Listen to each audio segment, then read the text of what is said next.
Ташламалар, пенсияләр, дарулар һәм медицина хезмәтләре күрсәтү. Биредә һәркемнең үз проблемасы.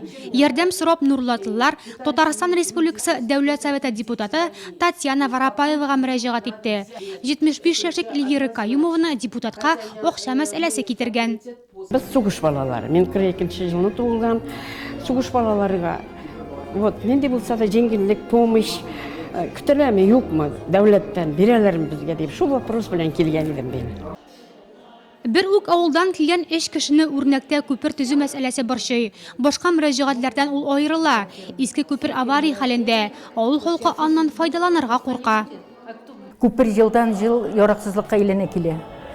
Шуның өчен ремонт кына кирәкме аңа хәзер, безгә яңа күпер кирәк.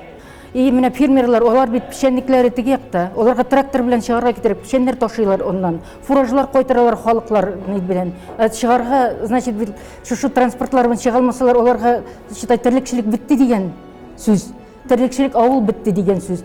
Бүген депутатка мөрәҗәгать итүчеләр тиешле консультациядә кирәкле ярдәм дә алды.